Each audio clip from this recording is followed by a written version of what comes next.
this is a story of how Samantha accomplished buying her first home and then getting to her dream house. Listen to her story.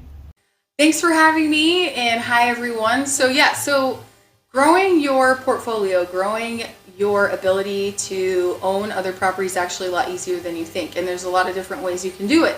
So the way I did it, the way my husband and I did it, right, is we found a property that we liked. It was our first property that we bought it as a primary residence. We utilized actually at that time a grant program from the state. So we got in with pretty low money out of pocket. We actually lived there for a couple years, but per guidelines, you only have to live there for a year. And then after that, what we did was we went and applied. We found a new home that we really liked that was newer. And we met with our mortgage consultant, which at the time, even though I was in the industry, wasn't me. We got pre-qualified for a new home purchase. It was bigger, it was nicer, it was in a better neighborhood. And what we were able to do is actually use what the rents would be on our current primary, if we rented it out, to basically offset that mortgage payment so it wouldn't count against us, right? And then we could qualify for our new property that we were trying to buy. We actually planned it to where it worked out timing-wise for us, so we weren't stressed. So during our loan process for our new home purchase, we actually listed our current home for rent. We found someone that wanted to rent out the property. We got a lease agreement signed, and we actually had that lease agreement to where they weren't moving in until about 2 months from the date that we had them sign it. Why do we do it that way?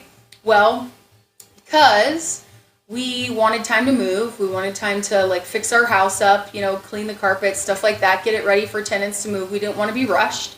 And then we also had a month in between, right, when we closed on our new home, to when our first mortgage payment was. So we actually closed on our new home. I'm going to make up the month because I can't remember, but we'll just say we closed on our new home in January. Our first mortgage payment wasn't due until March 1st.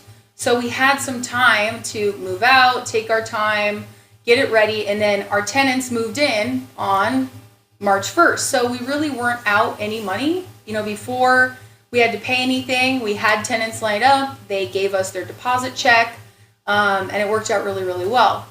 We actually used an online site to manage our property. It worked really well, but there's also property managers in the area that can help you manage your rental and give you an idea of what they think it might rent for.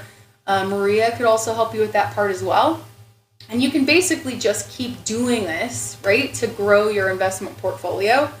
It's a smart way to do it. It gives you some time, between each loan. It also gives you a break on your interest rate because, as you know, interest rates are high. But if you went to buy an investment property straight out and you weren't going to buy it as a primary, the interest rates are a lot higher. So it's a really easy way that's low stress for you guys to go ahead and keep increasing your portfolio. And then it opens up doors for you later, right? Like when things happen, you need a big repair on something, or maybe you or your spouse get sick and you're out of work or something like that. You have this other property that you originally bought as a primary. You're in a new place now, but you could take an equity line out of that property. The mortgage and everything's being covered by your tenant, but you could take some cash out. You could use that to cover you in a time where maybe you're in need, or you could take equity out of that property and you could use it to buy another property. And maybe you do want to buy another one as an investment. So it gets easier as you progress through the process and you obtain more and more properties. But I highly recommend it. It sets you up for future generational wealth, and it's a lot easier to do than you think. You don't have to have previous landlord history. You don't have to have, tons and tons of money in the bank. There's a really smart, easy way to do it, and it can keep you, in programs where your out-of-pocket cost is low, your rates are affordable. That's about it. So if you have questions on that, of course, you can contact Maria. You can contact myself. I work for Cross Country Mortgage. I've been in the industry for about 12 years, and my phone number is 775-813-2094.